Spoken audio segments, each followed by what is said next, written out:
সম্মানিত প্রিয় বন্ধুরা, আপনারা কিন্তু একটা ভিডিও দেখেছেন সোশ্যাল মিডিয়াতে, যে ভিডিওটি ব্যাপক ভাইরাল হয়েছে। ভিডিওটি হলো মুফতি আমির হামজা। তিনি বক্তব্যের জগতে যেমন আলোড়ন সৃষ্টি করেছেন, গোটা বাংলাদেশের প্রত্যন্ত অঞ্চল পর্যন্ত মুফতি আমির হামজার নাম যেমন সবার মুখে মুখে, ঠিক তেমন করেই এই নির্বাচনে তিনি একটি চমক দেখালেন। তিনি এমপি হলেন, বিপুল ভোটে তিনি বিজয়ী হয়েছেন। বিজয়ী হওয়ার পর থেকেই মুফতি আমির হামজা কুষ্টিয়াতে একটি নতুন চমক দেখাচ্ছেন, যেটা দেখে পুরো বাংলাদেশের জনগণ অবাক।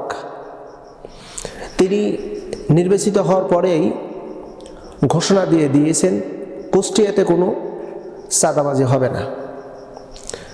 বাস স্ট্যান্ড, রিক্সা স্ট্যান্ড, সিএনজি স্ট্যান্ড, এমনকি কোনো দোকানপাট থেকে কোনো চাঁদা নেওয়া হবে না, চাঁদা নিতে দেওয়া হবে না।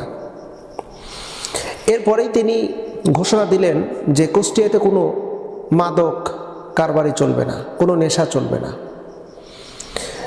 আমরা একটা ভিডিও ফুটেজ দেখেছি যে নেশাকে তিনি সরাসরি নিষেধাজ্ঞা করেছেন, কুষ্টিয়াতে কোনো নেশা চলবে না।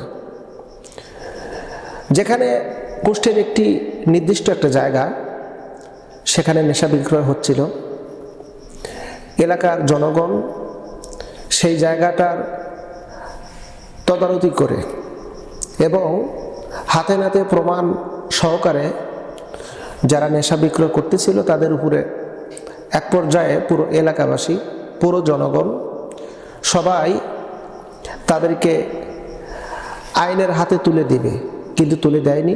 পরিশেষে তাদেরকে ওয়ার্নিং দিয়েছে। এমনকি আমরা দেখতে পেরেছি যে পুরো এলাকাবাসী, ওই যে সমস্ত ব্যক্তিরা নেশা বিক্রয় করে এবং নেশায় আসক্ত থাকে, তাদের বাড়িঘরের উপরে একটু হামলা করেছে। আমরা এরকম ভিডিও ফুটেজ দেখেছি।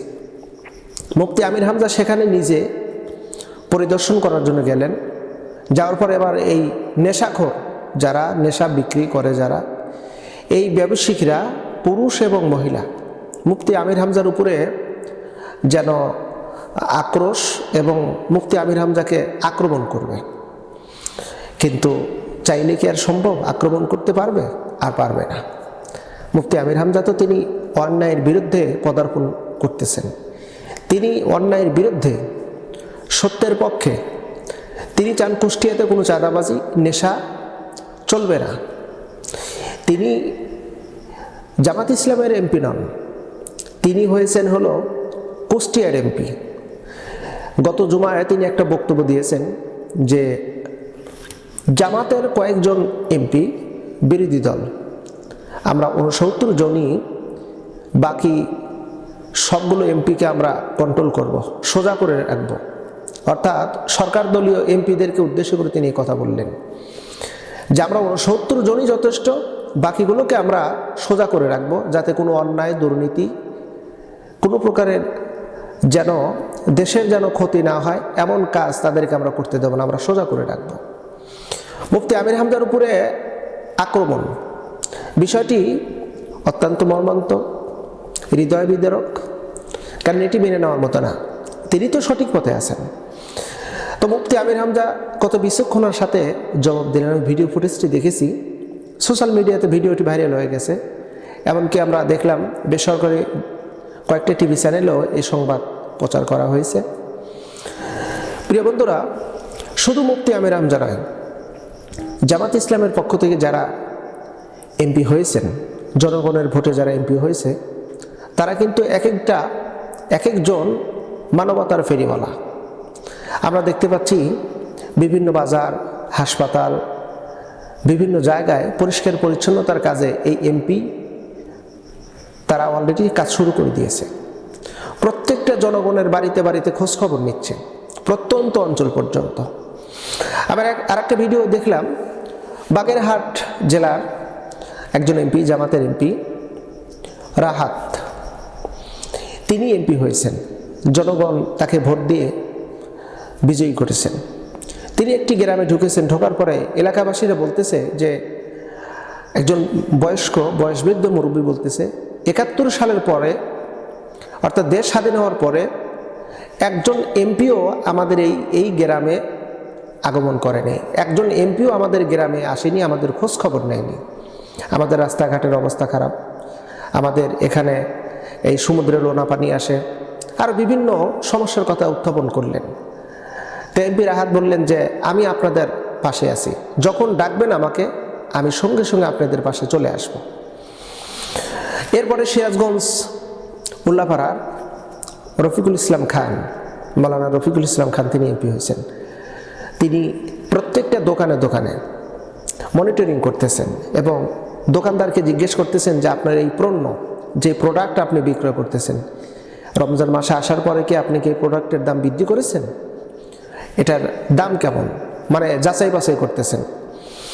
শুধু তাই নয়, আমিরে জামাত ডাক্তার শফিকুর রহমান, তিনি সকালবেলা ঘুম থেকে উঠেই শুরু করেছেন শহরের বিভিন্ন জায়গায় পরিষ্কার পরিচ্ছন্নতার কাজে লিপ্ত হয়ে গেছেন। শুধু তিনি একা নন, তার দলের নেতাকর্মীরা সহ সবাই পরিষ্কার পরিচ্ছন্নতার কাজে লিপ্ত হয়ে আছেন।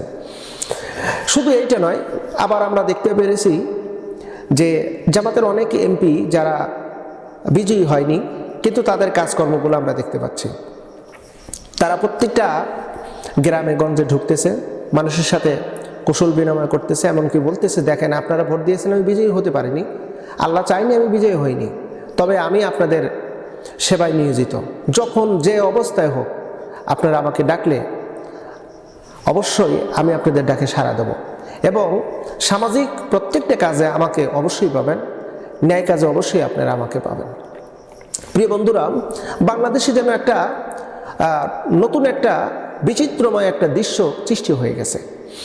আমিরে জামাত নির্বাচনের পূর্বে ইস্তেহারে তিনি বলেছিলেন যে জামাত ইসলাম যদি সরকার গঠন করে তাহলে আমরা সরকারের বরাদ্দকৃত কোনো প্লট আমরা নেব না, এমনকি সরকারি কোনো গাড়ি আমরা নেব না, ট্যাক্স ফ্রি কোনো গাড়ি আমরা চালাবো না।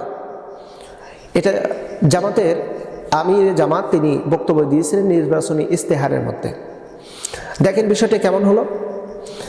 অলরেডি জামাত ইসলাম যেহেতু বিজয়ী হতে পারেনি, বিএনপি সরকার গঠন করলো।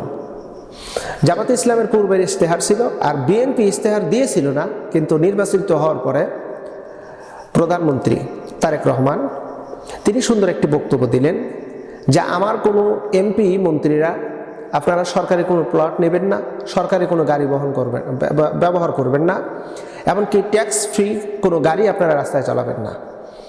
অর্থাৎ জামাত ইসলামকে দেখে তারাও অলরেডি কিন্তু এই প্রতিযোগিতায় লিপ্ত হয়েছে।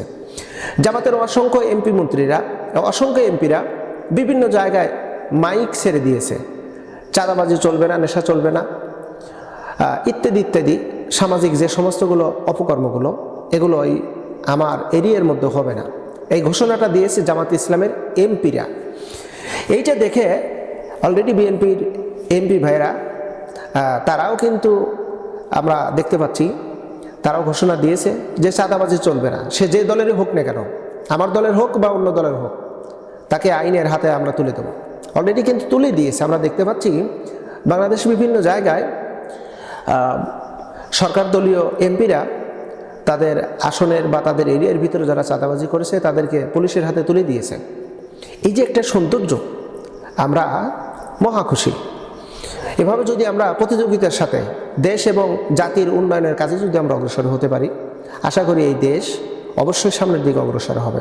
মহান আল্লাহ সুবহানাহু ওয়া তাআলা এই দেশকে সকল প্রকারের ষড়যন্ত্র থেকে হেফাজত করে দেশের উন্নতির কাজে আমরা যেন একে অপরে মিলেমিশে যেন কাজ করতে পারি। মহান রব আমাদেরকে যেন তৌফিক দান করে। আমিন সুম্মা আমিন।